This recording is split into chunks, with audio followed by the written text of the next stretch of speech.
የተላለፈው የአሜሪካ የቪዛ ማዕቀብን በተመለከተ ከሽምግልና ወደ ቪዛ ማዕቀብ የተሸጋገረው እንግዲህ የሰሜኑ ጦርነት ፍጥጫ በአጠቃላይ የሀገሪቷ ሁኔታ ነው። ይሄ ነገር የሰሜን ጉዳይ ብቻ ሳይሆን የትግራይ ጉዳይ ብቻ ሳይሆን አጠቃላይ የምንማረው ማወቅ ያለብን ነገሮች ስላሉ ነው። እነሱ ላይ ትንሽ ሀሳቤን እንሰጣለሁ። ከዛ ቀጥዬ ደግሞ አብይ አህመድን እንግዲህ እንቅልፍ እያሳጣ ያለው የኢኮኖሚ ጉዳይ በተለይ አዲስ አበባ አካባቢ እየታየ ያለው ህዝብ ለማመጽ እየተዘጋጀ ያለው ጉዳዮች አሉ። እነሱ ላይ ሀሳቦችን እንሰጣለሁ። እንግዲህ እስከ መጨረሻ ድረስ ተከታተሉኝ እያልኩኝ ቻናሉን ሰብስክራይብ አድርጉ። ሰብስክራይብ ያላደረጋችሁ ላይክ፣ ኮሜንት፣ ሼር ማድረግ እንዳረሱ። ቀጥታ ወደ መጀመሪያ ያስኩት ጉዳይ ልሂድ። እንግዲህ ዛሬ የአሜሪካ መንግስት የተወሰኑ የህወሓት አመራሮች ላይ ቪዛ ማዕቀብ ጥሏል። እሱን አይተናል። እንግዲህ ይሄ ምን ማለት ነው ብለን መጀመሪያ መጠየቅ አለብን። ግን ከዚህ በፊት ባለፈው ሳምንታት ኦባሳንጆ ጭምር ወደ መቀሌ በመሄድ የአሜሪካ አምባሳደርም ወደ መቀሌ በመሄድ የህወሓት አመራሮችን ሰላም ብሎ ተመልሷል። ከዛ የተወሰኑ ምክክሮች ነበሩ እና ሽምግልናዎች ብዙ ሄዶበት ነበር። ያ የሽምግልና ጉዳይ በጣም የተሳካ አይመስልም። ነገር ግን ምንድነው እየሆነ ያለው? ጦርነት የማይቀር ነገር ሆኖ ስለታየ አብይ አህመድም የራሱን ጦር ወደ ትግራይ ማንቀሳቀስ ቀጠለ። ሁሉም አካባቢ በአማራ ክልልም በኦሮሚያ ክልልም ጦርነት እየተፋፋመ ነው። በዚህ ምክንያት በምዕራብ በኩልም ጦርነት ተጀምሯል። በጋምቤላ በቤንሻንጉል ጉሙዝ ውስጥ ጦርነቶች እየተካሄዱ ነው። አጠቃላይ ለአብይ ጥሩ ዜና አይደለም። ደግሞ እዚህ ላይ ይሄ የታጠቀው ኃይል መቀናጀት ይፈልጋል። ያ ምልክቶች ታይቷል። ሱዳን ላይ ተሰብስበው አቅጣጫ አስቀምጠዋል። ይሄ ሁሉ አብይ ላይ ፍራቻ ለቆ ነበር። ከዛ ጀምሮ ነው እንግዲህ አብይ በሁሉም አቅጣጫ በሽምግልና ህወሓት ላይ ብዙ ሽምግልናዎችን ልኳል። ፋኖን ለማፍረስ ብዙ ቢሊዮን የሚቆጠር ገንዘብ ፈሰው የሚችሉትን ነገር እያደረጉ ነው። የኦሮሞ ነጻነት ሰራዊትም እንዲፈርስ ሁሉንም ነገር ያደርጋል፣ እያደረገም ነው። አሁን የህወሓት ጉዳይ በጣም ከባድ ሆኖ ስለተገኘ ነው ኦባሳንጆ ሄዱ። ጌታቸው ረዳና ሬድዋን ሁሴን አልጀዚራ ላይ ጻፉ። በሚቀጥሉት ቀናት ውስጥ ጦርነት ይጀመራል፣ ህወሓቶች ሊጀምሩ ነው በቃ ምናምን ብለው ሲያለቃቅሱ ነበር። አሁን እንግዲህ ቺን የቪዛ ማዕቀብ አገኘም ብሎ አሁን ብልጽግና አካባቢ ጭፈራ ነው ያለ። ምንድነው ይሄ የቪዛ ማዕቀብ ብለን ብንጠይቅ ይሄ ቪዛ ማዕቀብ ጌታቸው ረዳ ዛሬ ኢቲቪ ላይ ቀርቦ የአሜሪካ የቪዛ ገዳ በጣም በቃ ህወሓትን ወንጀለኛ ያደረገው ምናምን ብለው ቀንደኛ የህወሓት ሰው የነበረ ሰውዬ ዛሬ ህወሓትን ተጠያቂ ያደረገ ነው ይሄ ምናምን የሚል መግለጫ ኢቢሲ ላይ ቀርቦ ሲሰጥ በጣም የሚያስቅ ነው። እንግዲህ አንደኛ ይሄ ቪዛ እኔ የህወሓት ደጋፊ አይደለሁም፣ የህወሓትም አድናቂ አይደለም አልነበርኩም።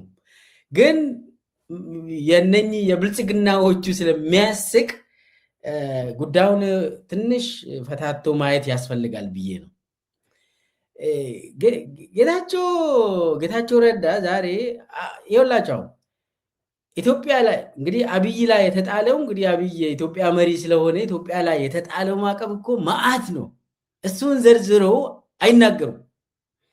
ለምሳሌ አጓ በባይደን ጊዜ የተጣለው አጓ ማለት ኢትዮጵያ ያለምንም ቀረጥ ነፃ ወደ አሜሪካ የምታስገባው ማዕቀፍ ነበር። ያንን ተከለከለች። ለምን የተባለው ያኔ ባይደን ያደረጉት የኢትዮጵያ መንግስት ትግራይ ላይ ጭፍጨፋ አካሂዷል። ትግራይ ላይ ጄኖሳይድ እንኳን አላሉም። የጦር ወንጀል ወር ክራይምስ አጌንስት ሂውማኒቲን ፈጽመዋል። የሻዕቢያ ወታደሮችም የአማራ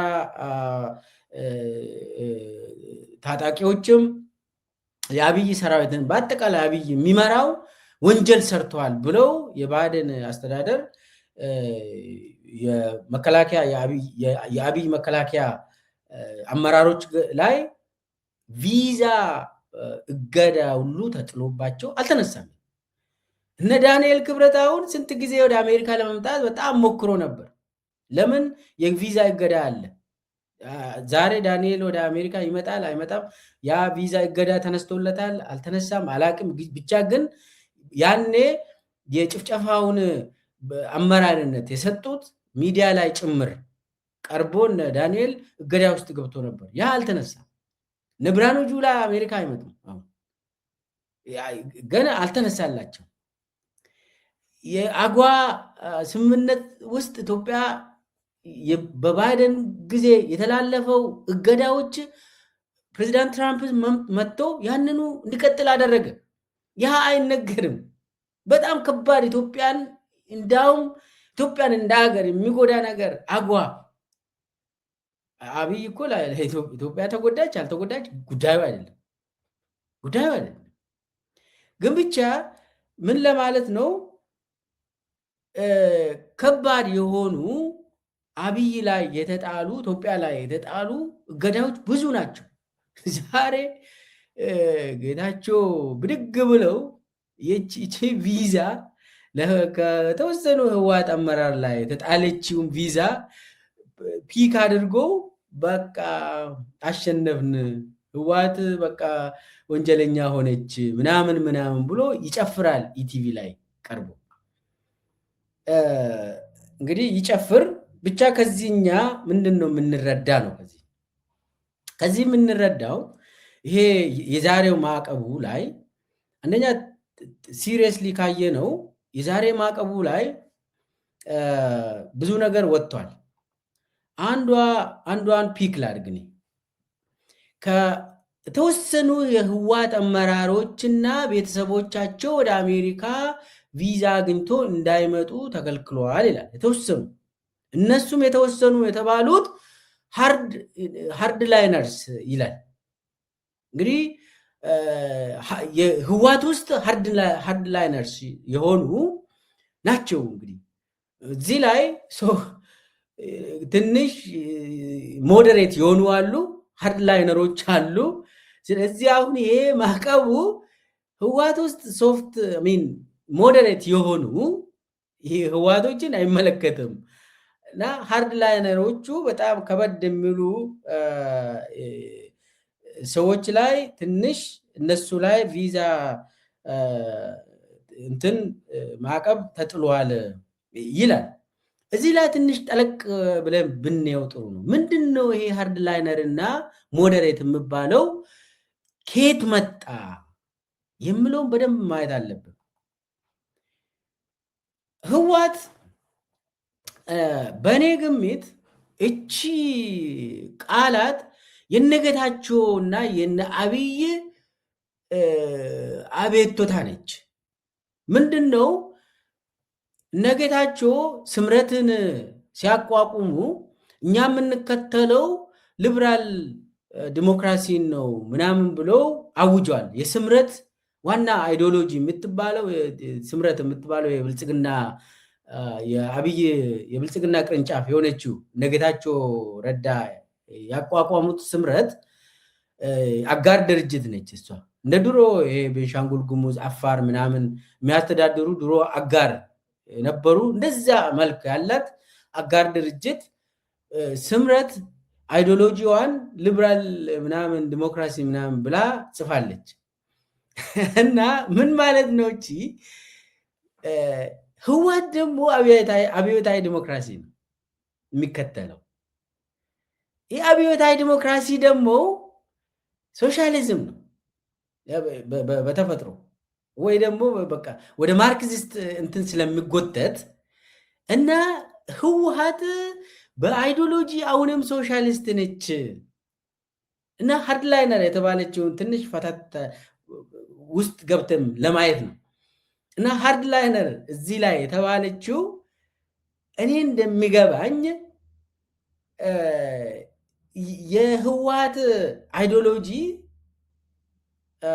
አብዮታዊ ዲሞክራሲ ስለሆነ ያ ደግሞ ወደ ሶሻሊዝም ስለሚወስድ እኛ ደግሞ አሉ እንግዲህ እነ ጌታቸው ረዳና አብይ እኛ አብዮታዊ ዲሞክራሲን በተግባር አብዮታዊ ዲሞክራሲ ናቸው። እነ ጌታቸውም አብይ አህመድም በተግባር እንዳውም የባሰ አብዮታዊ ዲሞክራሲ ሰዎች ናቸው። የተማከለ አስተዳደር ሁሉንም ሀሳብ የሚያፍኑ ሰዎች ናቸው እነ አብይ አህመድ። በኢህአዴግ ጊዜ እንደው አብዮታዊ ዲሞክራሲ ቢባልም እንደ አብይ ጊዜ አይደለም። አሁን ብልጽግናውን ሊበራል ፓርቲ ነው። ብልጽግና የቱ ጋ ነው? የባሰ የተማከለ በጣም ዲሞክራቲክ ሴንትራሊዝም የሚባለው እንደውም የአንድ ሰው የአንድ ግለሰብ አምባገነንነት ማለት ብልጽግና ነው። የአብይ ስርዓት ነው። ምኑ ጋር ነው ሊበራል የሚሆኑት እነኚህ? አሁን እነሱ እየሸወዱ ያሉት ህወሓት አብዮታዊ ዲሞክራሲ ስለሆነች ሃርድ ላይነር ነች እና ሶሻሊስት ናቸው እነኚህ። እኛ ደግሞ ይኸው በስምረት ዶክመንት ላይም የጻፍነው ሊበራል ነው።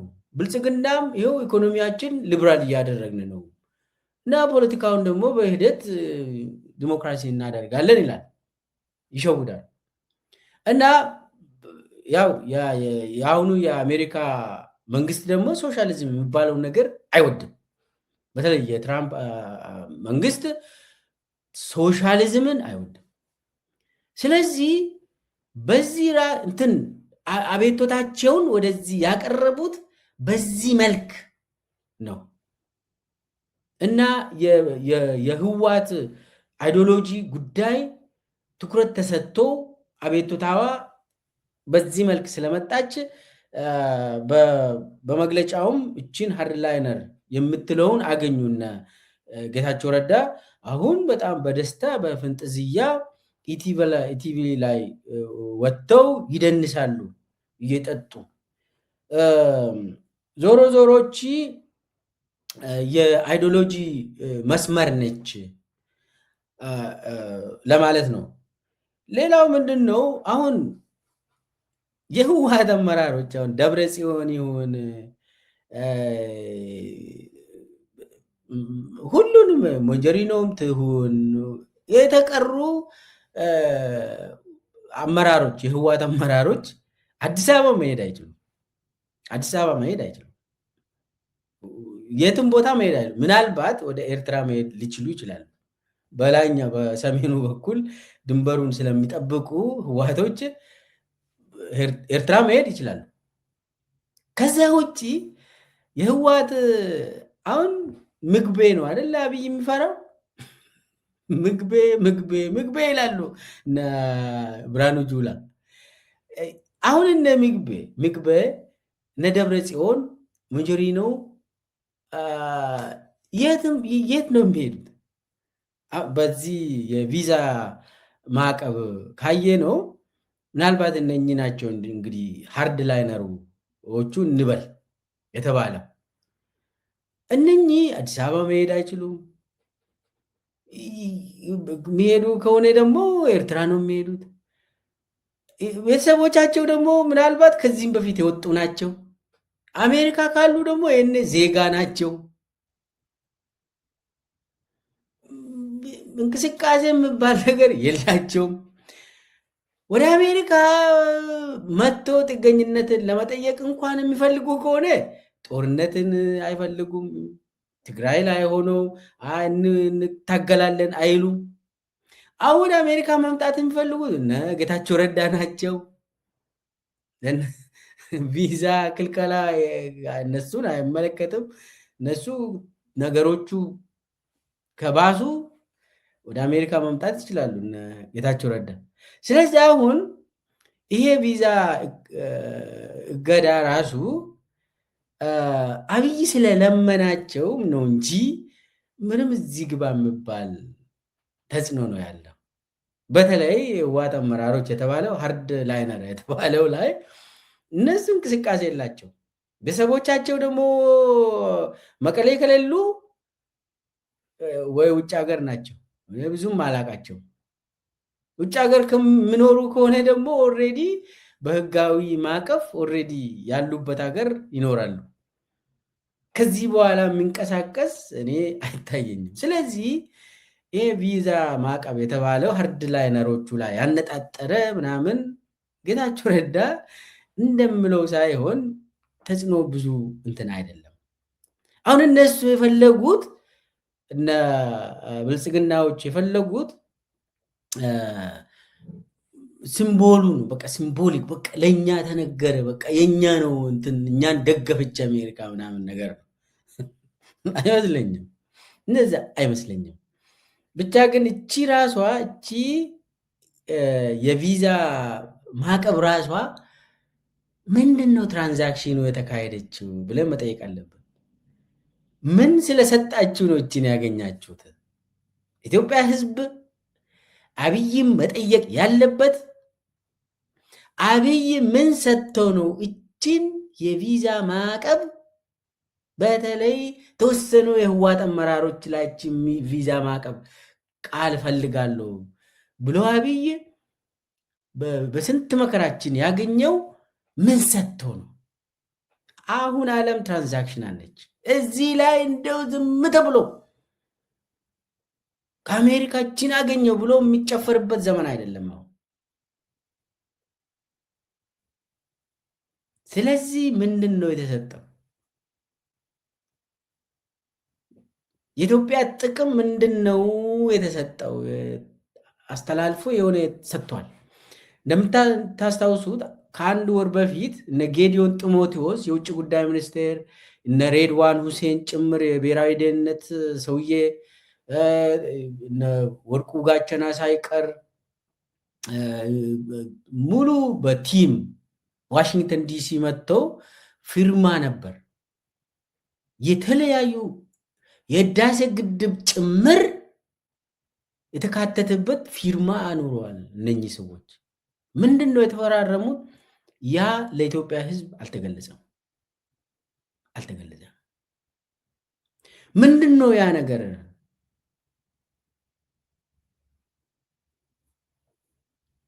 አብይ እንደሆነ እችን ክረምት አሳልፉኝ ብሎ የሆነ ነገር አሳልፎ ይሰጣል። አብይ ያደርጋል እንደዛ። ምንድን ነው ዲቴሉ መታወቅ አለበት። ምንድን ነው የተፈራረሙት? ያኔ ትናንትና ደግሞ የሰማነው ከፕሬዚዳንት ትራምፕ ራሱ የተናገረው አብይ ይህ ግሩፕ 7 የሚባለው G7 ስብሰባ ላይ አልተሳተፈም። ለምኖ ነበር ማክሮን እንደ ቆሻሻ ውስጥ ጥሎት አንተ ማትረባ ሰውዬ ብሎት ከአፍሪካ ጋበዛቸው።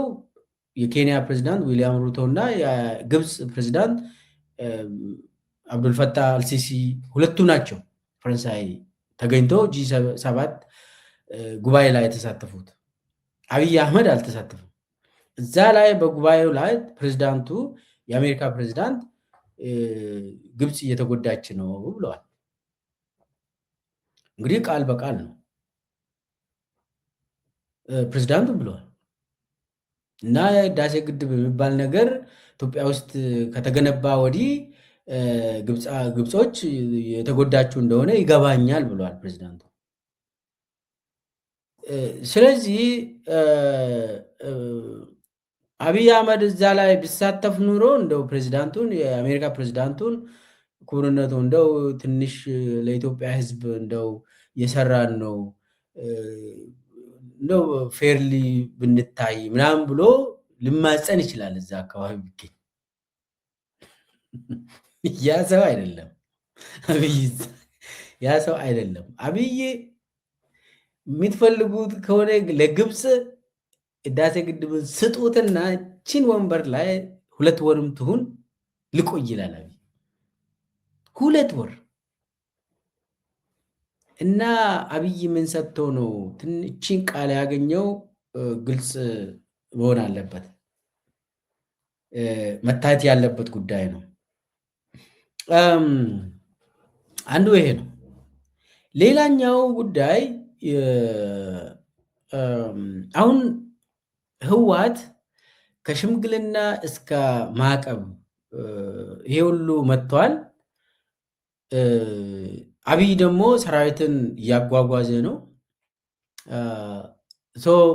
እነ ጌታቸው ረዳ ህወሓትን ከዛ አንስቶ ትግራይን መውሰድ ይፈልጋሉ። ያው አብይን ወክለው የሚፈለገው ምንድን ነው?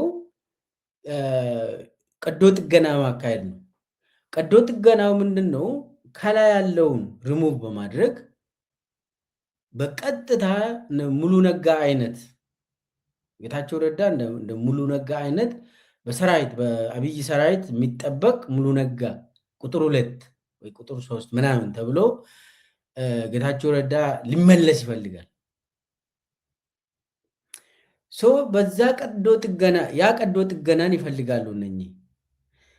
ህወሓት ምንድነው አሁን እንደ ድርጅት የሰርቫይቫል ጉዳይ ውስጥ ገብታለች። ህወሓት አይዘር ትጠፋለች ወይ ደግሞ እስከ መጨረሻ ትዋጋለች እንደ ድርጅት። አሁን የአሜሪካ አሁን እንትኑንም ካያችሁ የቪዛ ማዕቀቡንም ካነበባችሁ የህወሓት የተወሰኑ ሃርድ ላይነሮች ላይ ነው ያነጣጠረው። ያ ምንድነው? የተወሰኑ እንግዲህ የሆነ ነገር ይናገራል። ያ እነ ጌታቸው የሚፈልጉ እነኚህ በጣም ሃርድ ላይነሮች የሆኑ እንዲነሱና በምትካቸው ደግሞ መቆጣጠር ይፈልጋል በስምረት ስም። ህወሓት ምን ገጠመው? የሰርቫይቫል ጉዳይ ገጠመው ማለት ነው እንደ ድርጅት።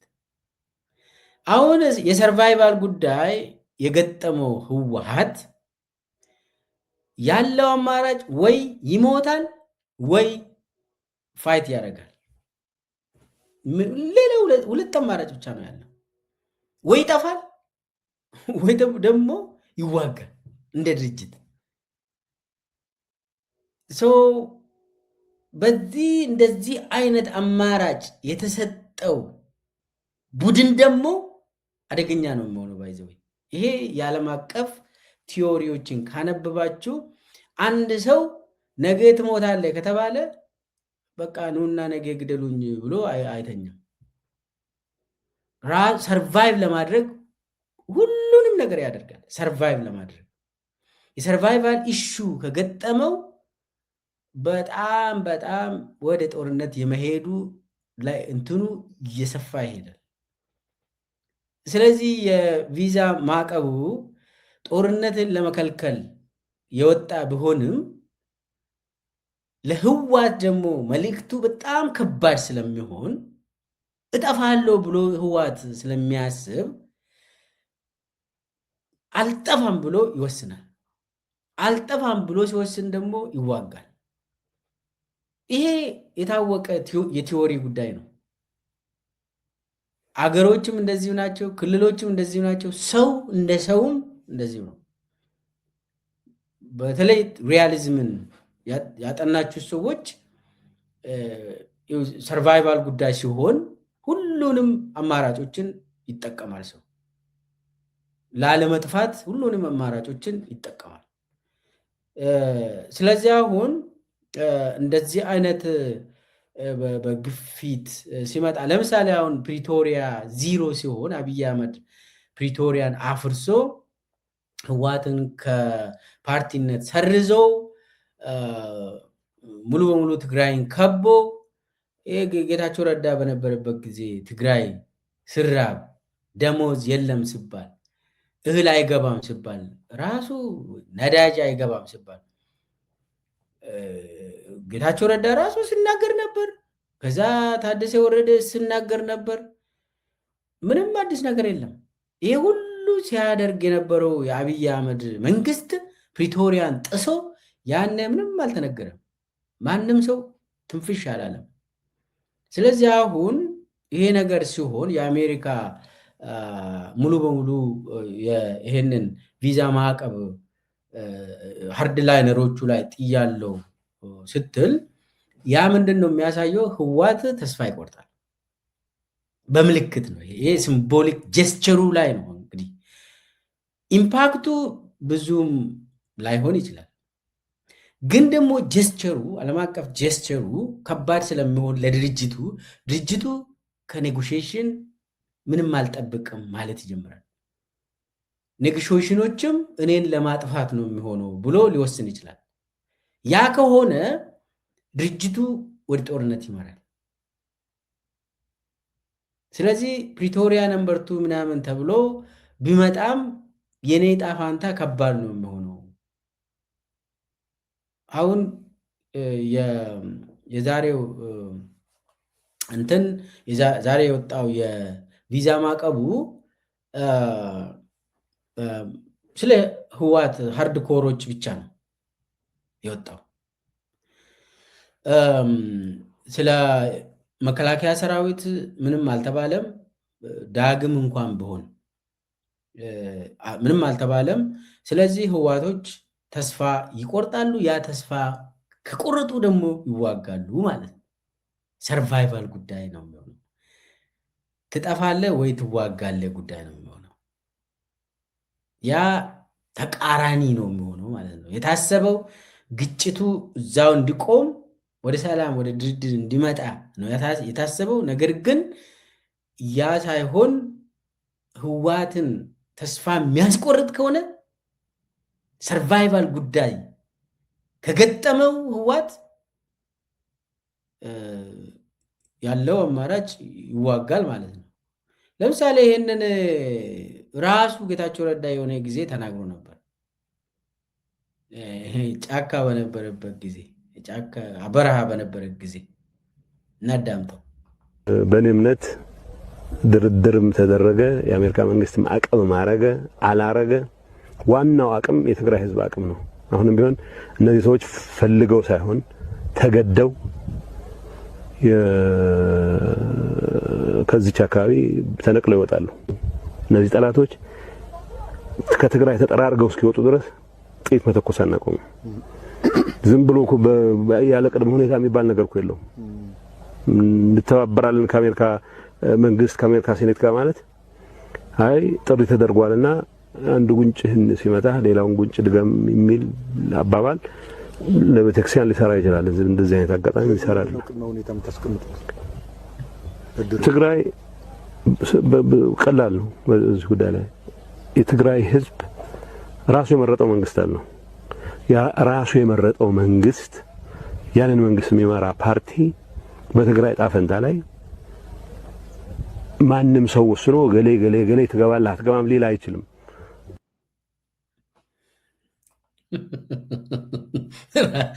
ራሱ ብለዋል። እዚህ ላይ ምንም አልጨምርም። ምን ለማለት ነው? ዋናው ነገር የህዋት ሰዎች ሰርቫይቫል ጉዳይ ውስጥንን ልንጠፋ ነው ብሎ ካሰቡ የትግራይ ህዝብም እንደዛው ልንጠፋ ነው አብይ አህመድ ሊያጠፋን ነው ብሎ ካሰቡ ይዋጋሉ ማለት ነው። ይሄ የተፈጥሮ ጉዳይ ነው እንጂ በቀላሉ የሚቆም ነገር አይመስልም። በአጠቃላይ ግን ከዚህ ምንድን ነው የምንወስደው? የትግራይ ጉዳይ አሁንም አሜሪካዎች በደንብ እየተከታተሉ እንደሆነ፣ በተለይ ለትግራይ ህዝብ ይሄ ትልቅ ዜና ነው። በነገራችን ላይ አሜሪካ ምንም እያየው ነው፣ እየሆነ ያለውን እያየው ነው። እየተከታተልኩ ነው።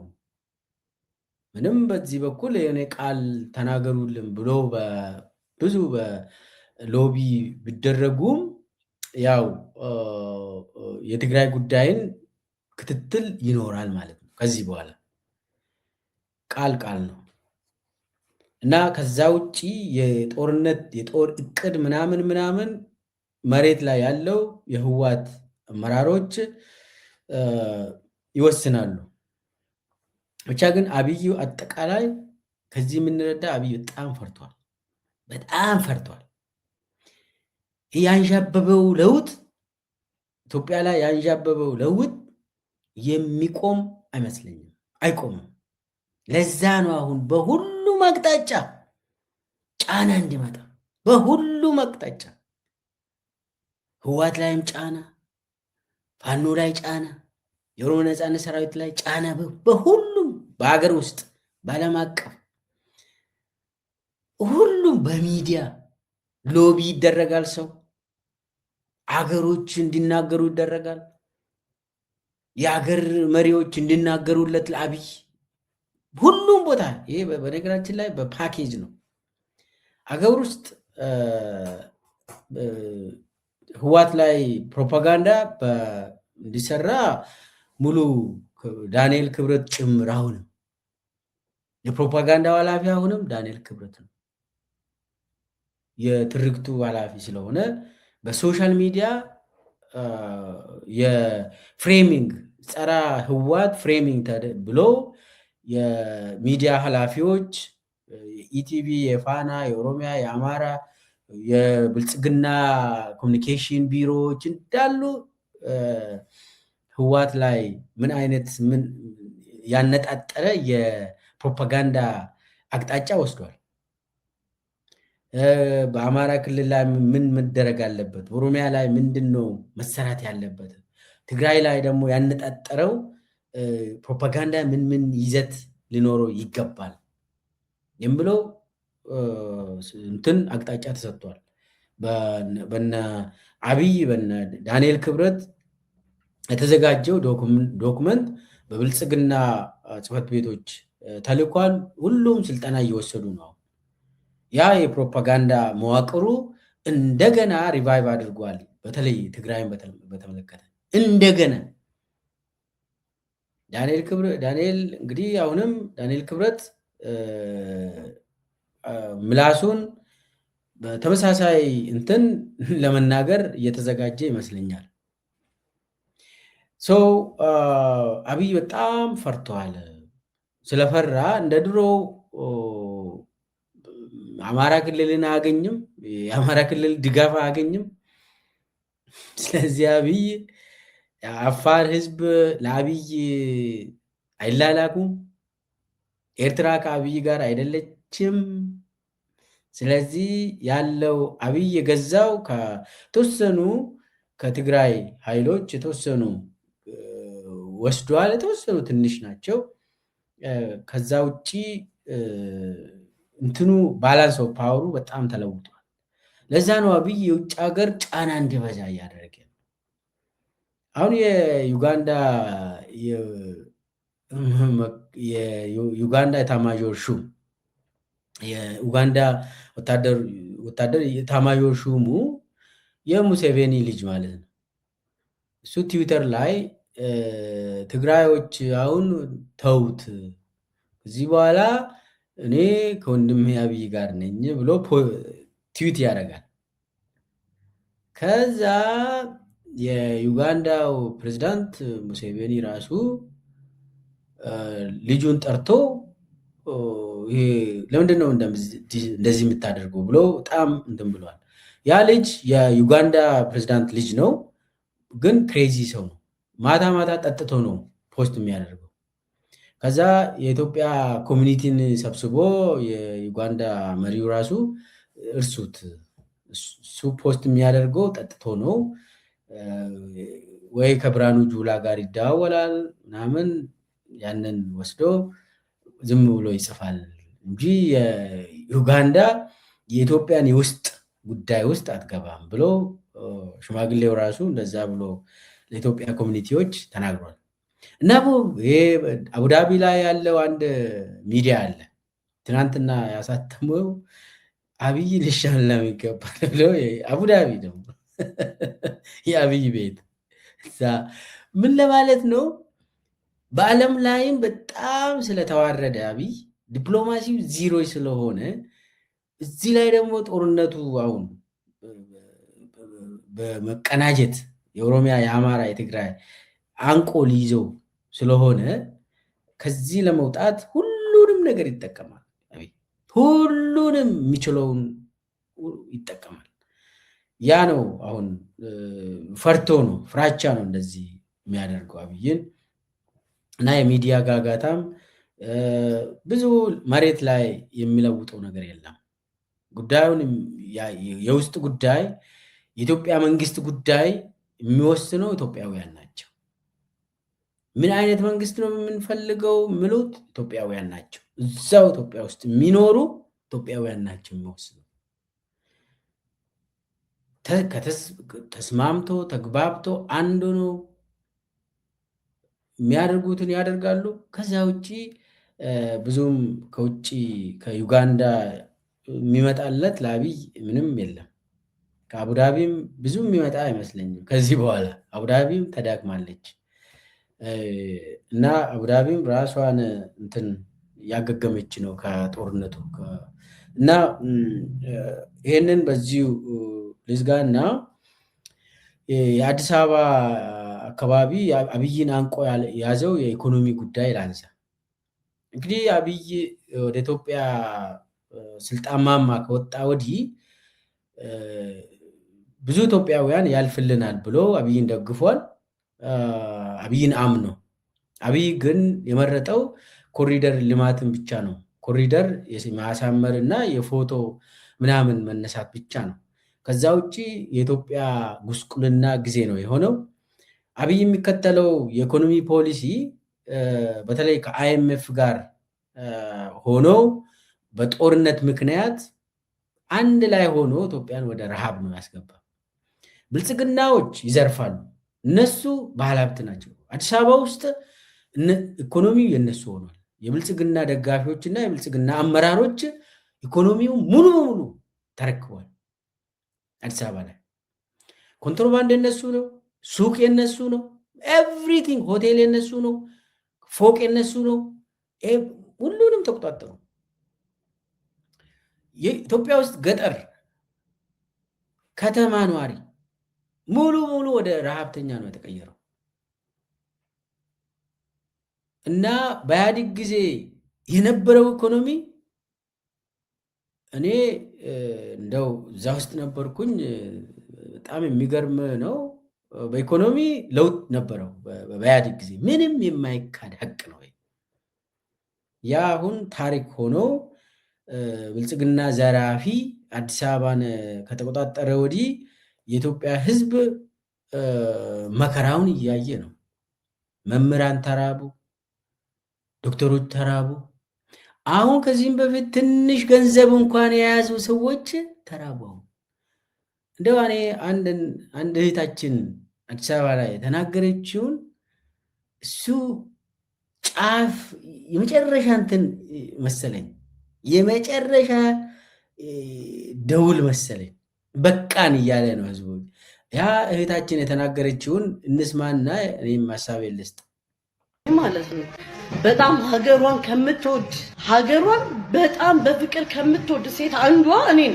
ማለት ሰው ሊሰደድ አይገባም የምል ሴት ብኖር እኔ ነኝ። ሰው መሰደድ አለበት እዚች ሀገር ላይ ሊኖር አይገባም የምል ሴት ደግሞ አሁን ላይ እኔ ነኝ። መንግስት ወይ ግደለን በቃ ማለት በቃ እንዲሰችት አድርገ ህይወታችን እንዲመስቀልቅልቅል አድርገ ማለት ህይወታችን ለምን አጨርሰንም በቃ አንዴ መተ በመሳሪያ ሁላችንንም እንዲህ በቃ የለም በቃ መከራችን አብዝተን መከራችን ከምታበዛው ለምን አገለን? ለምን ምን አይነት ህይወት ነው እያኖርከን ያለው? ግን ምን አይነት መንግስት ነው የመጣው? ምን አይነት ህግ ነው ያለው? ምን አይነት በቃ ምን አይነት እንዴ ሰርተን መብላት እንኳን አልቻለም ነው ወይ? ሆን ብላችሁ ነው? ሆን ብላችሁ ያ ከሲስተም አስወጣችሁ የት እንሂድ? ሁለት ሀገር የለንም፣ መደበቂያ ሀገር የለንም። ምን ያው ከተማ ልጅ መሄጃ የለኝም እንዴ ዛሬ ወረዳ ምናምን ብለው ወረቀት ሰጡኝ። ሰጥተው ነው ሄዱ፣ ስራ ሰጥተው ሄዱ። ያን ወረቀት እኔ አላውቀውም። አካባቢውን ብዙ አልዞርም፣ ሰፈሩን አላውቀውም። ወረዳው ለካ ሌላ ቦታ ነው። ሰዓት ረፈደብኝ። ብቻ ወረዳው ጋር ደርሻለሁ። እኔ በዚህ 2 ዓመት ውስጥ 5-4 ንግድ ቤት ነው የዘጋሁት። በዚህ 2-3 ዓመት ውስጥ ማለት ነው።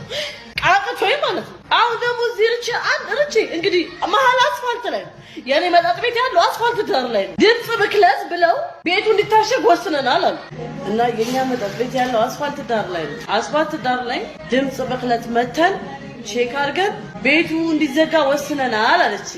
እኔ ጋር መኖሪያ ቤቶች ምናምን የሉም። እኔ ያለሁበት አስፋልት ዳር ላይ ነኝ ያለው። ይወስኑ፣ ችግር የለውም። የሚገርመው ግን አሁን ያለኝ ስፒከሮቹ ተቃጥለው ሪዘርቭ ስፒከር ላሰራ የሰጠውበት ቤት ሪዘርቭ ብሎ የሰጠኝ ስፒከሮቹ ተሰርቶ እስኪ ይወጡልኝ ሪዘርቭ ብሎ የሰጠኝ ስፒከር ነው ያለው። ማለት በኖርማል ስፒከር ነው እየሰራ ነው ያለነው። ሁለት ደግሞ ይሄን ያክል ጩኸት ያለው ቤት አለ። በቃ ሳይለንት ቤት ነው የኔ ቤት ማለት እና ቤቱን እንዲዘጋ ወስነናል እና አለች። እንዲታሸግ በ12 ሰዓት ታሽጎ 3 ወር ምናምን አለች። እኔ ጃኒ ሌላ ኢትዮጵያ ያለው ሌላ ሀገር ሄጄ የተሰድጄ እየኖርኩ ይመስለኛል አንዳንዴ። በዚህ ሰዓት ስራ የሚባል ምንም ነገር ነው የሌለው። የተሰራው ከሰራተኛ አስቤዛ አልፎ ያውቃል። ኧረ ግደሉን በቃ። እኔ በልጅነቴ ብዙ ንብረት ያፈራው የነበርኩ ሴት ነኝ። ግን ብዙ ነገር በቃ በመንግስት ነገር ሁሉ ነገር ብልሽት ያለብኝ ማለት ነው።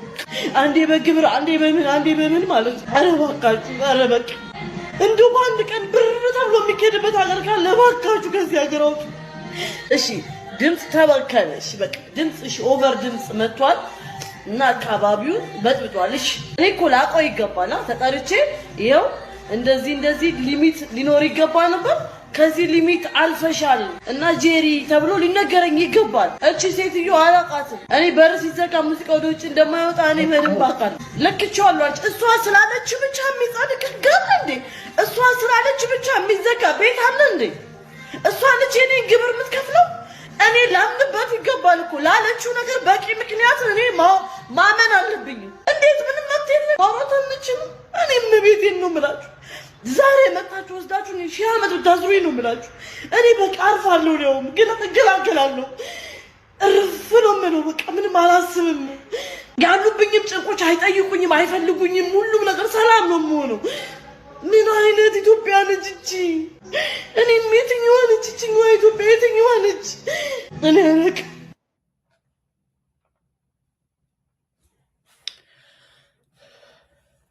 ይሄ በጣም ልብ የሚነካ ጉዳይ ነው። ያሳዝናል። እቺ ሴት አሁን ብዙ ንግድ ቤቶችን ዘግቻለሁ ነው ያለች። አገር አለኝ ብላ ነው እንግዲህ አዲስ አበባ ላይ በራሷ ጥረት ነው የምትሰራ። ወንጀል ሰርታ ከሆነ በፍርድ ቤት በህጋዊ አካሄድ ፍርድ ቤት መቅረብ ትችላለች። ያም የለም ኢትዮጵያ ውስጥ። ዝም ተብሎ ነው እንግዲህ አሁን ያለኝ ነገር አጥቻለሁ፣ ሞትን መርጣለሁ አለች። ሞቴን ነው የምፈልገው ከዚህ በኋላ አለች። አሁን አንድ ሰው ነው የሰማነው፣ ደፍራ ነው የተናገረች እቺ ሴት። በድብቅ እየተቃጠሉ ራሳቸውን የሚገሉ ሰዎችስ የሉ? ይኖራሉ። እየተሰቃዩ ያሉ እነኚህ እንግዲህ እቺ ሴት እቺ እናት እህታችን እንደው እየኖሩ ነው ከሚባሉ ኢትዮጵያውያን ውስጥ ነች። የተወሰነ እየኖሩ ነው፣ መኖር ይችላሉ ብለን የምንገምት ሰዎች ናቸው እነኚህ ሰዎች። እነሱ እንደዚህ ካሉ የተቀረው የኢትዮጵያ ሕዝብ ምን ውስጥ ነው ያለ? የት ነው የሚሄደው? ህዝቡ ተቃጥሏል ማለት ነው። አጠቃላይ ኢትዮጵያ ህዝብ ተቃጥሏል ማለት ነው። የተወሰነ መኖር ይችላሉ የሚባሉ ሰዎች እንደዚህ ወጥተው ሞቴን እፈልጋለሁ፣ ግደሉኝ፣ ና ግደለኝ ካሉ፣ ሌላው ደግሞ በገመድ በምናምን ራሱን ይገዳል። ሰው ራሱን ይገላል። ምን ውስጥ ነው ያለ የኢትዮጵያ ህዝብ? የአዲስ አበባ ውስጥ ከሆነ ክልል ላይ ደግሞ አይታሰብም ማለት ያለው ማሰብ ራሱ ይከብዳል። ሌላው ከተማ ላይ ካድሬው እንደፈለገ ያደርጋል፣ እንደፈለገ ይዘርፋል፣ ይገላል። አዲስ አበባ ላይ ቀርታለች እንደው መንግስት የምትባል ወይ ደግሞ ስርዓት ብሎ ሰው ያምናል። አሁን አዲስ አበባ ውስጥም ምንም አይነት ስርዓት የለም። ሰውን ይገላሉ፣ ይዘርፋሉ፣ ይኸው ድሃ ያደርጋሉ። መጨረሻ ላይ ራሷን እንድትገል እየገፋፏት ነው። አሁን አለች እኮ ሞቴን እፈልጋለሁ ግደሉኝ እያለች ነው። ምንድን ነው ይሄ? ይሄ ጫፍ የመጨረሻ ይመስለኛል። ከዚህ በላይ ምንም የለም ማለት ነው። ሞትን የመረጠ ሰው ከሞት ባሻገር ምንም የለማ። የኢትዮጵያን ኢኮኖሚ አንድ ላይ ቁጭ አድርጋ ነው ያስቀመጠችው። ምን አይነት ህዝብ፣ ምን አይነት ሰዎች እንደሆኑ የአብይ ዘራፊ ስርዓት ተናግራለች። እቺ እህታችን ላይ የደረሰው በደል ሁሉም ኢትዮጵያውያን ላይ የደረሰ ነው። ሌላው እንደዚህ ወጥቶ ደፍሮ አይናገርም። ቴክኖሎጂም የለውም፣ ሌላው አቅምም የለውም። ድፍረቱን ይጠይቃል። እችን እህታችን ግን ተናገረች። አጠቃላይ የህዝብ ስሜት እዚህ ደረጃ ላይ ከደረሰ አብይ አህመድ የሚባል ሰው ህዝብ ላይ እየተጫወተ መቀጠል አይችልም። ህዝቡ ማለት ይወስናል። ሰው አንዴ ሞቴን መርጣለሁ ካለ አይሞትም። ይሄ የታወቀ ነገር ነው። የአመፅ ስቴጅ አለ። መጀመሪያ ባሪያ መሆንን ተቀብለ የምትኖር ከሆነ በጊዜ ሂደት ራስን እያወቅ ያንን ባሪያነትን ታሸንፋለ። ነፃ ነኝ ባሪያ ሁኜ ከሚሞት ነፃ ሁኜ መሞት ይሻላል ብለ ትወስናለ። በነፃነት ጥያቄን አቅርበ ተጋፍጠ በክብር መሞት ትፈልጋለህ ማለት ነው። ያ የባሪያነት ጭንቅላት ከውስጥ ከወጣ አሁን እነ አብይ በአደባባይ ላይ የረሸኑ እናት አባቱን ሰብስቦ ልጁን የሚረሽኑት የተቀረው ባሪያ ሆኖ እንዲኖር ነው። መልእክቱ ይሄ ነው። አደባባይ ላይ ደንብ ዶሎ አደባባይ ላይ አማኑኤል ወንድሙ የሚባል ልጅ ዲያቆን ነው። እሱን ሸኔ ብሎ ሲረሽኑ ህዝብን ሰብስቦ ይዩት ብለው ሌላውን ባሪያ አድርጎ ለመግዛት ነው እንደዚህ የሚያደርጉት። ህዝብ ግን ያንን ካሸነፈ ያንን የፍራቻ ጭንብልን ገላልጦ ከጣለው ነፃነቱን ያገኛል። ያ የነፃነት መጀመሪያ ስቴጅ ትሆናለች። አሁን እንግዲህ የዝርፊያ አይነቱን ኦልሬዲ ታውቋል። እነኚህ አሁን አዲስ አበባን የያዙ የብልጽግና አስተዳደር ማፊያ ነው። የፊልም ላይ የምታዩት የሲሲሊ ማፊያ ታውቃላችሁ። አንድ ማፊያ አብይ የሚባል ማፊያ በድንገት ስልጣን የያዘ ከዛ በኋላ ለኢትዮጵያ ህዝብ የሚቆረቆሩ ሰዎች የሚባሉትን ገሎ አባሮ ከስርዓት ውጭ አድርጎ አስሮ ማፊያ ብቻ መልምሎ ገዳይ ዘራፊ ብቻ መልምሎ ከላይ እስከታች ስርዓቱን አሳዘ። ከቤተ መንግስት እስከ ቀበሌ ያለው መዋቅሩን በማፊያ ብቻ በዘራፊ ገዳይ ጨካኝ አረመኔ የሆኑ ሰዎችን ብቻ መልምሎ የማፊያ ስርዓትን አዋቀረ። ስርዓቱ ሙሉ በሙሉ ለወጠ። እነኚህ ማፊያዎች ይዘርፋሉ፣ ሰውን ይገላሉ፣ ያሰቃያሉ። አብይን ግን ወንበር ላይ ይጠብቃሉ። ኢትዮጵያ አገር የምትባለውን ሚኒንጉንም ለውጧል። አሁን ሰው አገር አለኝ ብሎ እንዳያስብ አድርጓል። አብይ የሚናገረው ኢትዮጵያዊነት ኢትዮጵያ ምናምን የምለው ለውሸት ነው። እሱ አታላይ ነው። አብይ ያታልላል። ሲፈልግ ኦሮሞ ጋር ሂዶ እኔ አባ ገዳ ምናምን የኦሮሞ ምናምን ያወራል። አሁን አማራ ክልል አሁን ብዙም አይሄድም። እዛ ቢሄድ ደግሞ ምናምን ቴዎድሮስ ሀገር በላይ ምናምን ልል ይችላል ብሏል የተወሰነ ጊዜ። አሁን ህዝቡ አውቆታል። አዲስ አበባ ላይ ቁጭ ብሎ አሁንም ስለ ኢትዮጵያ ያወራል አብይ። አሁን እኮ አብይን ሁሉም ሰው አውቆታል። ጸረ ኢትዮጵያ ጸረ ህዝብ የሆነ ሰውዬ መሆኑ እኔ እንደው ማንም ሰው ማቆ ሰው የለም። ሁሉም ሰው ተረድቷል። ማፊያ መሆኑን ተረድቷል። አብይ ደላላ ነው ድሮ። በነገራችን ላይ እሱ እኮ ኢንሳ ሳይገባ በፊት የደላላ ስራ ነው የሚሰራ። እሱ ገንዘብ ማግኘት ብቻ ነው፣ በሆነ መንገድ ገንዘብ መስራት ምናምን ይህንን ይፈልግ ነበር። ጓደኞቹም ደላሎች ናቸው ያንን።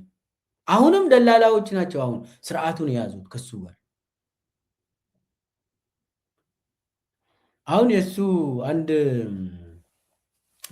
የአብይ ከአብይ ጋር ቤተ መንግስት ያለው አንድ እንትን ዶክተር ማን ነው የሚባለው የአብይን እንትን የሚገዛለት ይሄ አብይ የሚጠጣውን ከደቡብ አፍሪካ ገዝቶለት የሚያመጣ ዶክተር ማን ነው የሚባለው ደላላ ነበር። ተምሮ እንትን ተምሯል። የሕክምና ነገር ተምሯል። ስሙ ጠፋብኝ፣ አስታውሳለሁ ሌላ ጊዜ። እና ሰውየው አሁን የአብይ አማካሪ ሆኖ ቁጭ አለ። ደላላ ነበር አዲስ አበባ ውስጥ። የሰውዬ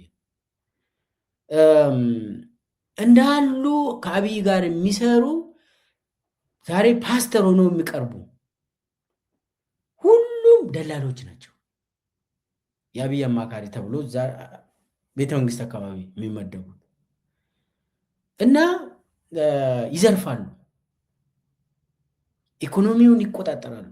የአዲስ አበባ መሬት ቸብችቦ የተለያዩ ድርጅቶችን ከፍተው በዛ ድርጅት ስም ይዘርፋሉ።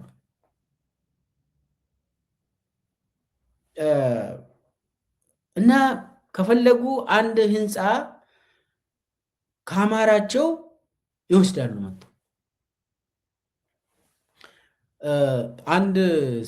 ለአንድ ሰው የሆነ ቦሌ አካባቢ ትልቅ መሬት ተሰጥቶት ነበር። 1000 ካሬ ተሰጥቶት እዛ ላይ ህንፃ እየገነባ ነበር። እነሱ ይሄ ብልጽግና ሰው ነው እና ማፊያ ነው እሱ። ሰውየውን አውቀዋለሁ። በኋላ ምንድን ነው የተባለው? የዝናሽ ታያቸው ወንድም መሬቱን ስላየ እና ያንን አካባቢውን ስለፈለገ ተብሎ ለዝናሽ ታያቸው ወንድም ተሰጠ። ያ ልጅ በጣም አለቀሰ፣ በጣም ያወራል በየቦታው እና ሌላ ቦታ ውሰድ በቃ ምናምን ተብሎ እንደዚህ በቃ ምን ማለት ነው? እንትኑ ሲዘርፉ እርስ በርሳቸውም ይዘራረፋሉ። ከአንቴም ወስዶ ለሌላ ሰው ይሰጣል። አብይ ቅድም ስሙን የረሳሁት ዶክተር ፍስሐ የሚባለው የአብይ የጤና አማካሪ ይሁን አይታወቅም፣ ብቻ ዶክተር ፍስሐ የአብይ ፕሮጀክቶችን ይመራል። አሁን ይሄ ጎርጎራ ምናምን አብይ ኮሪደሮችን የቤተ መንግስት ግንባታዎችን የአብይ ፕሮጀክት የሚባለውን ሙሉ ሙሉ የሚመራው ዶክተር ፍስሐ ይባላል። ደላላ ነበር ይሄ ዶክተር ፍስሐ። አንድም ቀን ሕክምና ነው የተማረ፣ ግን የሕክምና ስራ ሰርቶ አያውቅም። እና ከአብይ ጋር በጣም ቆይቷል። ደላላ ስራ ሲሰሩ ነበር።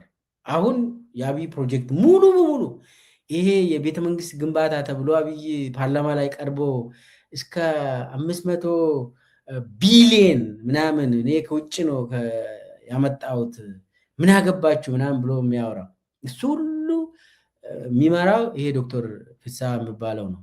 በሌላ በኩል ደግሞ ይሄ ዶክተር ፍስሐ ነው እንግዲህ የአብይን ምግቦችን እንትን የሚያስተዳድረው። እሱ የሚጠጣ ሬድቡል ከደቡብ አፍሪካ የሚያስመጣለት ዶክተር ፍስሐ ነው።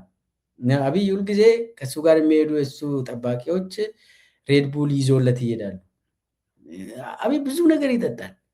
በየጊዜው እንትን ሬድቡል ይጠጣል፣ ኮካ ይጠጣል፣ ቡናም ይጠጣል እና ብዙ ነገር ይወስዳል። እና እቺ ሬድቡል ከደቡብ አፍሪካ ነው የሚያስመጣለት ዶክተር ፍስሐ። እና ደላላዎች ናቸው ለማለት ነው። ገንዘብ ይወዳሉ፣ ገንዘብ ይሰራሉ፣ ወርቅ ምናምን ይወዳሉ። እና ኢትዮጵያን እየዘረፉ ነው፣ አገርን እየዘረፉ ነው። አሁን የተቀረችው አዲስ አበባ ነች። እሷን መሬቷን ጨርሰው አሁን ምንድን ነው እየሆነ ያለው? ቅድም ምሳሌ የወሰድኩት አሁን እየበሉ አዳዲስ ሰው ሲመጣ ደግሞ ከራሳቸው ሰው ሁሉ ወስዶ ለሌላ ሰው አሁን የዝናሽ ታያቸው ወንድም ከብልጽግና ሰው ነው ቀምቶ ሰጡት። እና እንትኑ በጣም አሁን ቅድም እህታችን አልቅሳ የተናገረችው እውነት ነው። ከስራ ውጭ ነው የሚሆኑት። እሷን እንደ እሷ አይነት ሁሉ ዚሮ ነው የሚያደርጉት። አሁን ይዘርፋሉ። ለምን? ይሄ የብልጽግና ሞቡ ከባድ ነው። አንደኛ ብልጽግና ለምንድን ነው እንደዚህ ቢያንስ ዝርፊያውን ለምን አይቀንስም ብላችሁ የምትጠይቁ ሰዎች ብልጽግና ህዝባዊ ድጋፍ የለውም። ምንም ማህበረሰብ ለምሳሌ ህወሓት እኮ አዲስ አበባን ስትቆጣጠር ወደንም ጠላንም የትግራይ ህዝብ ይደግፏል ህወሓትን። ስለዚህ ከአዲስ አበባ ህወሓቶች ስመቱ ወደ ህዝባቸው ነው የተመለሱት። አሁን ብልጽግና የሚባል ማፊያ ድርጅት ማህበረሰብ እንትን የለውም፣ ማህበራዊ መሰረት የለውም። መጠለያ እንኳን የለውም። በሻሻ ምናምን እንዳትሉ፣ ብልጽግና በሻሻ እንትን የለውም። ወደ ጅማ አይሸሹም። ሲሸሹ ወደ አቡዳቢ ነው የሚሸሹት። እና ህወሓት እኮ ሲሸሽ ወደ አቡዳቢ አልሸሸም። መለስ ሞተ። እዛ በኋላ ህወሓቶች ወደ መቀሌ ሄዱ። ሀገራቸው ውስጥ ነው የሚኖሩት። አለቀ። መብት አላቸው። አብይ ማህበራዊ መሰረት ስለሌለው ያለ አማራጭ ምንድን ነው? በገንዘብ ነው የሚገዛ ሰው። በገንዘብ ገዝተህ ደግሞ ሶሻል ቤዝ አታገኝ፣ ፖለቲካል ቤዝ አትሰራም። በገንዘብ በኮራፕሽን በጉቦ ሰስቴነብል የሆነ ድጋፍ አታገኝም። የሰረቀ ሁሉ እኮ ሰላም ይፈልጋል። በነገራችን ላይ ሰርቆ ቁጭ ብሎ እንኳን ለመብላት ሰላም ይፈልጋል። አብይ ደግሞ የዛ ሰው አይደለም። ለዚህ ነው አሁን ሁሉም የአብይ ደጋፊዎች መብላት ይፈልጋሉ። ከልባቸው ብልጽግናን የሚደግፉ የሉም። ከልቡ በማንነቱ በሆነ እንትን በሆነ ነገር በፖለቲካ በብሔርም በሌላም አብይን የሚደግፍ ብልጽግናን የሚደግፍ ዜጋ የለም። በገንዘብ ነው ሰውን የሚገዙት። ስለዚህ ማህበራዊ መሰረት በገንዘብ አትገዛም። የምትገዛ ደግሞ ብዙ ሰዎችን ስትገዛ ከሌላው ማህበረሰብ ዘርፈ መሆን አለብን። ስለዚህ የነበረውን የኢኮኖሚ መዋቅሩን ትለውጣለህ ማለት ነው። ኢኮኖሚ የኢትዮጵያ ኢኮኖሚ ሙሉ በሙሉ ለጦርነት ነው። ጦርነት ራሱ ነው፣ ጦር ኃይሉ ነው ኢኮኖሚውን የሚያንቀሳቅሰው። ወር ኢኮኖሚ ይባላል እና የሀገሪቷ ባጀት ለትምህርት ቤት ምናምን ይባላል እንጂ ዞሮ ዞሮ ለወታደር ነው የሚሆነው፣ የጠመንጃ መግዣ ነው የሚሆነው። እና የሆነ 8% 5% ነው የመከላከያ ምናምን፣ ውሸት ነው። እንዳለ የኢትዮጵያ ኢኮኖሚ ለጦር ነው የሚውለው። በአብይ ጊዜ በእጃ ዙር ወደዛ ይገባል። ለምሳሌ ደሞዛችሁን ለመከላከያ ምናምን ተብሎ ሊመጣ ይችላል፣ ወይ ደግሞ በየቢሮ ለመከላከያ ተብሎ ይወጣል። በቃ በሆነ እንትን ዞሮ ዞሮ ለመከላከያ ሰራዊት ይሄዳል። የተቀረችውን ደግሞ ይከፋፈላሉ። መሬት የብልጽግና ደጋፊዎች ነው የሚሆነው። ሸገር የምትባል አዲስ አበባ ዙሪያ የግል የብልጽግና የግል መሬት ነው የሆነችው። አርሶ አደሩን አባሮ እንደፈለጉ ይሸጣሉ፣ በዛ ይበለጽጋሉ። አዲስ አበባ ውስጥም ትንሽ ቢዝነስ የነበራቸው ሰዎችን እየዘረፉ እያሸጉበት ቤቱን ለልማት እንፈልጋለን ለብልጽግና እንፈልጋለን ምናምን እያሉ ረበሽን እያሉ ሰበብ ፈልገው ድሃውን እያባረሩ ይቀበላሉ። ከመሀል ከተማ ዜጎችን አባሮ የራሳቸው የአቡዳቢ ሰዎች መሬቱን እንዲይዙ ያደርጋሉ። የራሳቸው ደጋፊዎች ፎቅ እንዲሰሩ ያደርጉና ከዛ ፎቅ ደግሞ 40% ይወስዳል አብይ፣ የተቀረውን 60% ደግሞ ያ ባለሀብቱ ይሸጣል። እንደዛ ነው እና ሙሉ በሙሉ ኢኮኖሚውን ዚሮ ነው ያደረጉት። ዛሬ የኢትዮጵያ ብርና ዶላር አስቡት የት እንዳለ። ብሔራዊ ባንክ የሚቆጣጠረው አይኤምኤፍ ነው። በአይኤምኤፍ ነው ትዕዛዝ የሚያገኙት እና አብይ ደግሞ የፈለገውን ገንዘብ ያትማል። ተጠያቂነት የለም። ተጠያቂነት የሚጠይቁ ፓርላማ ውስጥ የነበሩ እነ ክርስቲያን ታደለ የሆነች ነገር ተናግሮ ከዛ አሰሩት። ዛሬ የት እንዳለ አይታወቅም። ፓርላማ ውስጥ አብይን የሚጠይቁ ሰዎች አይበረክቱም፣ ይታሰራሉ። ለምንድነው አብይ አህመድ ገንዘብ በመንግስት አካል ሆኖ ገንዘብ ስታመጣ የግድ ከውጭ ሀገር ስታመጣ እኮ በኢትዮጵያ ስም ነው የምታመጣ። የግሌ ነው የምትለው ነገር የለም። አብይ ሀገር የግሌ ነው ምን አገባችሁ ብሎ ፓርላማን ይሰድባል። ያንን የተቃወሙ ሰዎች ታሰሩ። ኢትዮጵያ አሁን ሀብታሞቹ የሚባሉ መኖር ይችላሉ የሚባሉ አሁን ድሃ ሆኑ፣ መናጢ ሆኑ። ምንም በቃ አሁን ዜጋውማ ተቃጠለ፣ ተራ ዜጋው ተቃጥሏል። ሀብት የነበራቸው ሰዎች ከዚህም በፊት ሲኖሩ የነበሩ ሰዎች አሁን መኖር አይችሉም። ድሮ እኮ ድሮ ይባላል እንግዲህ በእኛ አዲስ አበባ የወጥ ስጋ የጥሬ ስጋ ምናምን ተብሎ ስንበላ ነበር። የሚገርም ነው። የዛሬ እንግዲህ የምናወራ ድሮ የሚባለው የዛሬ 7 ዓመት 8 ዓመት ነው፣ 9 ዓመት ነው። የዛሬ 9 ዓመት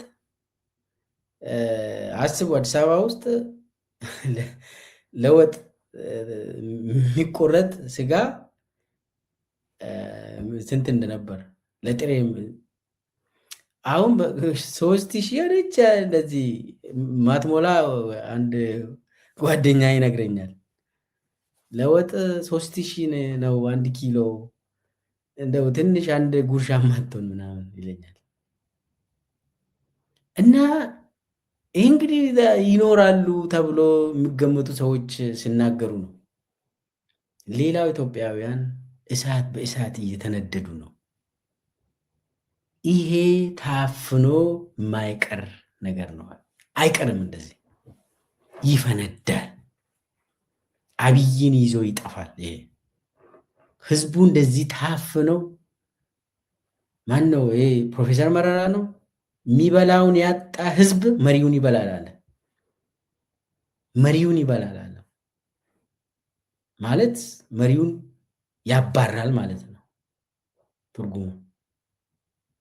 እና የአዲስ አበባ ህዝብ አሁን ተቃጥሎ፣ አጠቃላይ የኢትዮጵያ ህዝብ ተቃጥሎ በዚህ በዝርፊያ፣ በኢኮኖሚ ውድቀት፣ በጦርነት ምክንያት ምንም እየተዘራ አይደለም። ኦሮሚያ አካባቢ እህል እንኳን ተከለከለ። በቆሎ አታመርትም። ለምን? ሸኔ እዛ ውስጥ ይኖራል ተባለ። አማራ ክልል ጎጃም በቆሎ ተከልክሏል። ሸዋ ተከልክሏል። በቆሎ ምናምን ፋኖ እዛ ውስጥ ይሸሸጋል። ጫካ ሆነ እና በዚህ ምክንያት ምርት የለም። ምንድን ነው የሚደረገው? ምርትን ከለከለ። አንዳንድ ቦታ ደግሞ ያቃጥላል። በነገራችን ላይ አብይ ወታደር እህልን ያቃጥላል። ሰሜን ሸዋ ወደ ደራ አካባቢ፣ የኦሮሚያም የአማራ ክልልም ደራ አካባቢ መንግስት ተብዬ እህልን ያቃጥላሉ። ምን አይነት አረመኔ ነው ይሄ? እህልን ለምንድን ነው የምታቃጥለው?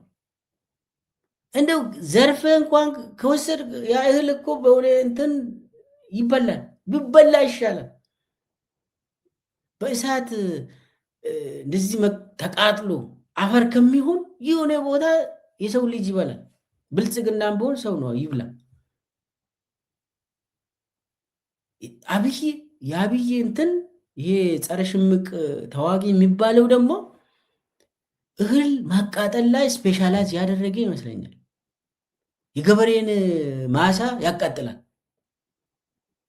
በኦሮሚያ በአማራ ክልል የምናየው ይሄ ነው። ይሄ ህዝቡን ማስራብ፣ የገበሬን ቤት ማቃጠል፣ ማሳውን ማቃጠል፣ ልጆቹን መግደል፣ እነሱንም በድሮን መጨፍጨፍ። ይሄ ነው የኢትዮጵያ ታሪክ። አሁን አዲስ አበባ ላይ የሰማነው ለቅሶ ጫፍ የረገጠ ይመስላል። እዚህ ላይ እኔ እህታችን የተናገረችውን ሙሉ በሙሉ መቀበል ያለብን ይመስለኛል። ሁሉም ኢትዮጵያውያንን ወክላ ነው የተናገረችው። ስለዚህ ይሄ ማፊያ ስርዓት ይድናል ብዬ አልጠብቅም። እንዲህ አይነት ሰው አይድንም። እንደዚህ አይነት ስርዓት ማዳንም አይቻልም። ስለዚህ መገላገል ብቻ ነው። እንዴት ነው የምትገላገለው? ከጫካ እየጠበቅ አይደለም የሚሆነው። ራስህ ትነሳና ሰዎች መብትን ትጠይቃለህ።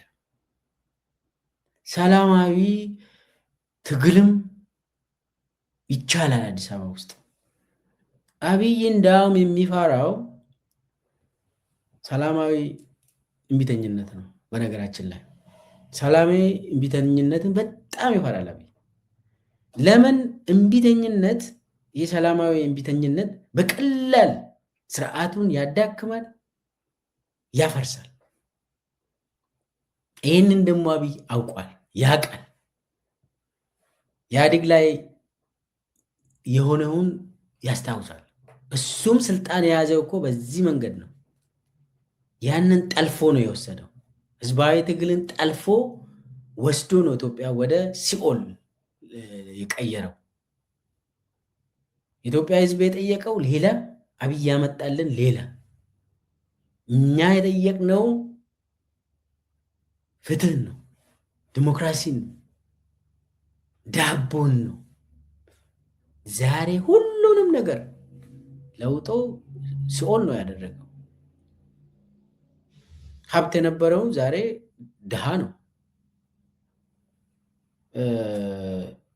እና የህዝባዊ እምቢተኝነት ግድ ይላል። በተለይ አዲስ አበባ ላይ ግድ ይላል። ያ ካልሆነ ህዝቡ አንድ በአንድ ቤት ውስጥ ያልቃል። ያ አብይ ይደግፋል። ያንን አብይ ይደግፋል። ገመድ ያቀርብልሃል። አብይ እንደዛ አይነት ሰው ነው። ናርሲሲስት ስለሆነ እናም እዛ ላይ ሳይኮፓት ስለሆነ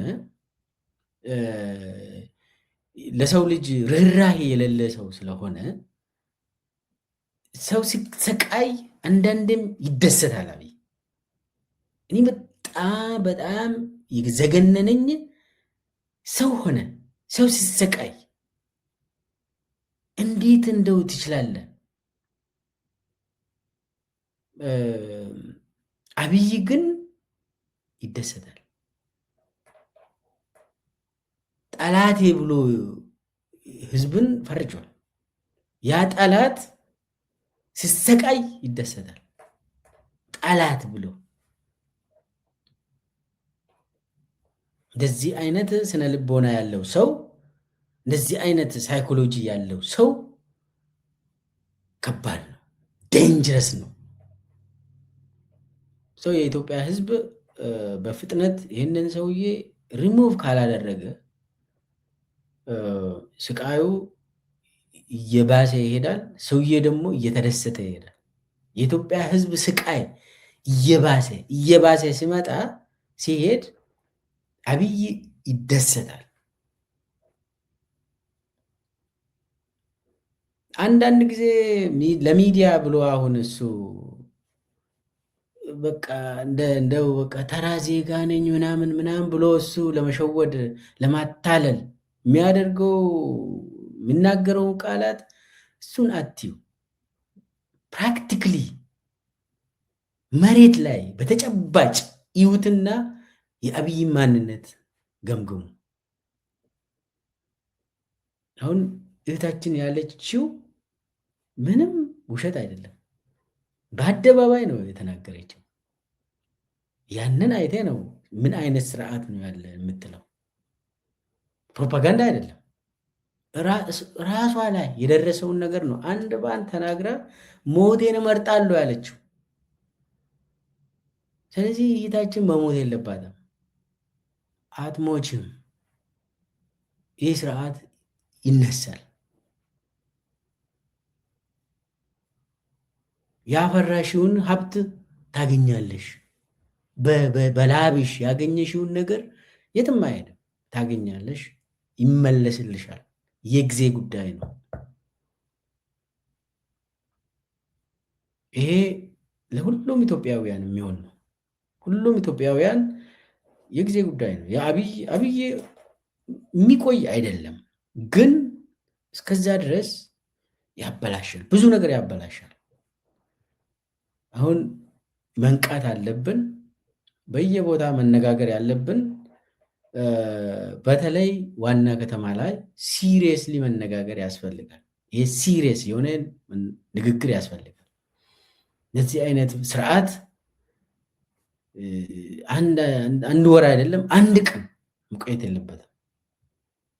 እንዲህ አይነት ሌባ በየቀኑ በውሸት ኢትዮጵያን እያሰቃየ ውሸት ለሱ ምንም አይደለም። ተራ ቃላት መለዋወጥ ነው ለሱ። እና እንደዚህ አይነት ጨካኝ የሆነ አታላይ የሆነ በየቀኑ የቀያየረ ሰው መስሎ ይቀርባል፣ ግን ሰይጣን ነው። እንዲህ አይነት ሰው እና የእሱ ስርዓት ለአንዴና ለመጨረሻ መነቀል አለበት። ያ ካልሆነ የኢኮኖሚ ችግሩም አይፈታም በምንም ተአምር። ኮሪደር ምንም የኢትዮጵያን ችግር አይፈታም። ኮሪደር አብይ የራሱን ቅዠት እንትን ለማድረግ ነው ኮሪደርን የሚገነባ። አንድች ለኢትዮጵያ ሕዝብ ጠብ የሚያደርግ ነገር የለም። ኮሪደር ኮሪደር ከሚገነባ ኢንዱስትሪዎችን ቢገነባ ጥሩ ነበር። ጦርነትን ከሚያካሄድ ትምህርት ቤቶችን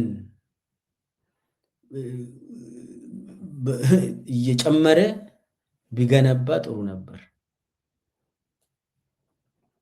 እሱ ግን የኢትዮጵያ ሕዝብ በዛ 50 ሚሊዮን በቂ ነው፣ 20 ዓመት እዋጋለሁ ለምን አለ የሰው ልጅ ምናምን ብሎ ያወራል።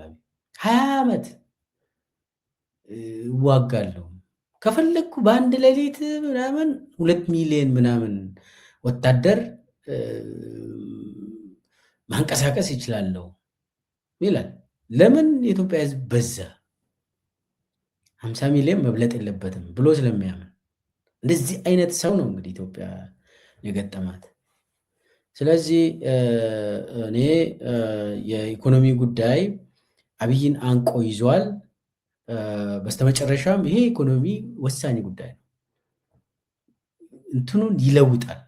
የኢትዮጵያ ሕዝብን አስተሳሰብ ከመሰረቱ እየለወጠ ነው። ሕዝቡ ጫፍ ላይ ደርሷል ለማመፅ። ስለዚህ ከትንሽ ከአማጺ ቡድን ከሕዝቡ ትንሽ ጫና ብቻ ግፊት ከመጣ ሰውዬ ወደ አቡዳቢ ይሸሻል። ስለዚህ የተቀረው የኢትዮጵያ ሕዝብ የመንግስት መዋቅር ፖሊሶችም ረሀብተኞች ናቸው። ፌዴራል ፖሊስ ይሁን አዲስ አበባ ፖሊስ ይሁን የክልል ፖሊስ ይሁን ረሀብተኛ ነው። ዳቦ ላይ እንትን ይላሉ አይደለ እንደ እና አጠቃላይ ከዚህ ችግር ለመውጣት በአንድነት ስርዓቱን መሸኘት ያስፈልጋል።